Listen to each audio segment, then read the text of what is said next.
രാജ്യത്തെ സാധാരണ ജനങ്ങൾക്ക് ഉപകാരപ്രദമായ ഒന്നും ഈ ബജറ്റിലില്ലെന്ന് മുൻ MP എ സമ്പത്ത്. അപൂർണവും ഊതിപ്പെരുപ്പിച്ചതുമായ കണക്കുകൾ വെച്ചുകൊണ്ടാണ് ഇത്തവണ ബജറ്റ് ഒരുക്കിയിരിക്കുന്നതെന്നും അദ്ദേഹം പറഞ്ഞു. തിരുവനന്തപുരം അമരവിള എക്സൈസ് റേഞ്ച് ഓഫീസിന്റെ നിർമ്മാണ ഉദ്ഘാടനം നിർവഹിച്ച് മന്ത്രി MP രാജേഷ്. സംസ്ഥാന സർക്കാരിന്റെ 3ാം വാർഷികത്തിന്റെ ഭാഗമായ 100 ദിന കർമ്മ പരിപാടികൾ ഉൾപ്പെടുത്തിയാണ് കെട്ടിട നിർമ്മാണ ഉദ്ഘാടനം. വാടക കെട്ടിടങ്ങളിൽ പ്രവർത്തിക്കുന്ന എല്ലാ എക്സൈസ് ഓഫീസുകൾക്കും സ്വന്തമായി കെട്ടിടം എന്നത് സർക്കാർ നയമാണെന്നും മന്ത്രി. തൃശൂർ കുന്നംകുളം നഗരസഭയിലേക്ക് CITU മാർച്ച് നടത്തി. കുന്നംകുളം തുറക്കുളം മത്സ്യ മാർക്കറ്റിന്റെ ശോചനീയാവസ്ഥയ്ക്കെതിരെയും തൊഴിലാളികളുടെ ക്ഷേമം തുടങ്ങിയ ആവശ്യങ്ങൾ ഉന്നയിച്ചാണ് മാർച്ച്. CITU മത്സ്യത്തൊഴിലാളി ഫെഡറേഷൻ സംസ്ഥാന vice president IK Vishnudas march ഉദ്ഘാടനം ചെയ്തു. കോഴിക്കോട് മുക്കത്തെ പുതിയ ബീവറേജസ് ഔട്ട്ലെറ്റിനെതിരെ നാട്ടുകാരുടെ പ്രതിഷേധം ശക്തം. കെട്ടിട പരിശോധനയ്ക്കെത്തിയ എക്സൈസ് ഉദ്യോഗസ്ഥരെ തടഞ്ഞ നാട്ടുകാർ. ബീവറേജസ് ഔട്ട്ലെറ്റിനെതിരെ ജനകീയ ആക്ഷൻ കമ്മിറ്റി രൂപീകരിച്ചു. തൃശൂർ ഒളനാട് ആളില്ലാത്ത വീട്ടിൽ മോഷണം. ആലങ്ങാട് PP വർഗീസിന്റെ വീട്ടിൽ നടന്ന മോഷണത്തിന്റെ CCTV ദൃശ്യങ്ങൾ പുറത്ത്. കുടുംബം വിദേശയാത്ര പോയിരിക്കെ കഴിഞ്ഞ വെള്ളിയാഴ്ച നടന്ന മോഷണത്തിന്റെ CCTV ദൃശ്യങ്ങളാണ് പുറത്തു വന്നത്. ചെമ്പുപാത്രം, നിലവിളക്ക്, 3 മൊബൈൽ ഫോൺ തുടങ്ങിയവ മോഷ്ടിക്കപ്പെട്ടത്.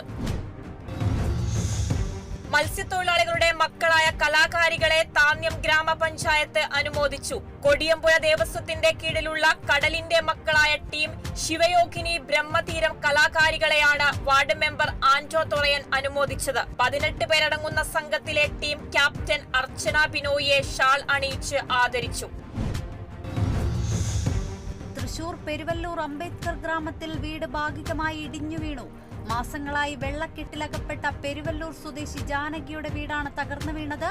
അപകടത്തിൽ ആളപായമില്ല. വെള്ളക്കെട്ടിന് കാരണം പ്രദേശത്തെ പാറക്വാറി നിറഞ്ഞത്. തൃശൂർ വിദ്യാഭ്യാസ ജില്ലയിൽ SSLC പരീക്ഷയിൽ 100% വിജയം ലഭിച്ച സ്കൂളുകളെ ആദരിച്ചു. സമാദരണം 2024 റവന്യൂ മന്ത്രി K രാജൻ ഉദ്ഘാടനം നിർവഹിച്ചു. ചടങ്ങിൽ തൃശൂർ ജില്ലാ വിദ്യാഭ്യാസ ഓഫീസർ ഡോക്ടർ A അൻസാർ അധ്യക്ഷനായി. തൃശൂർ എരുമപ്പെട്ടിയിൽ വൃക്കരോഗം ബാധിച്ച യുവാവിന്റെ ചികിത്സയ്ക്കായി വാട്സ്ആപ്പ് കൂട്ടായ്മ തെരുവ് ഗാനമേള സംഘടിപ്പിച്ചു. ഇരുവൃക്കകളും തകരാറിലായി ചികിത്സയിൽ കഴിയുന്നത് കടങ്ങോട് സ്വദേശി സുരേഷ്. ധനസമാഹരണത്തിൽ നിരവധി പേർ പങ്കാളികളായി. കണ്ണൂർ പാനൂരിൽ മുസ്ലിം ലീഗ് കൂത്തുപറമ്പ് മണ്ഡലം തദ്ദേശീയം 25 എന്ന പേരിൽ ഏകദിന ശില്പശാല സംഘടിപ്പിച്ചു. പരിപാടി മുസ്ലിം ലീഗ് കണ്ണൂർ ജില്ലാ ട്രഷറർ കാട്ടൂർ മുഹമ്മദ് ഉദ്ഘാടനം ചെയ്തു. കാസർഗോഡ് ചികിത്സ മുടങ്ങിയതിനെ തുടർന്ന് 2 ദിവസത്തിനിടെ 3 എൻഡോസൾഫാൻ ദുരിതബാധിതർ മരിച്ചു. മരിച്ചത് ഹരികൃഷ്ണൻ, പ്രാർത്ഥന, അശ്വതി എന്നിവർ. എൻഡോസൾഫാൻ ദുരിതബാധിതർക്കായി സർക്കാർ പ്രഖ്യാപിച്ച സൗജന്യ ചികിത്സ മുടങ്ങിയിട്ട് മാസങ്ങൾ. കോഴിക്കോട് പുതുപ്പാടിയിൽ സ്കൂൾ വാൻ മതിലിടിച്ച അപകടം. നിരവധി വിദ്യാർത്ഥികൾക്ക് പരിക്ക്. ആരുടെയും പരിക്ക് ഗുരുതരമല്ല. അപകടത്തിൽപ്പെട്ടത് father Joseph memorial higher secondary സ്കൂളിലെ വാഹനം. തൃശൂർ മണലൂർ അന്തിക്കാട് മേഖലകളിൽ വെള്ളക്കെട്ട് രൂക്ഷം. മാലിന്യവും കുളവാഴയും നിറഞ്ഞ് കനാലിലെ നീരൊഴുക്ക് നിലച്ചത് വെള്ളക്കെട്ടിന് കാരണം. പ്രദേശവാസികൾ പ്രതിഷേധത്തിൽ. തൃശൂർ മണലൂർ കണ്ടശാങ്കടവ് റോഡിന്റെ ശോചനീയാവസ്ഥ പരിഹരിക്കണമെന്ന ആവശ്യം ശക്തം.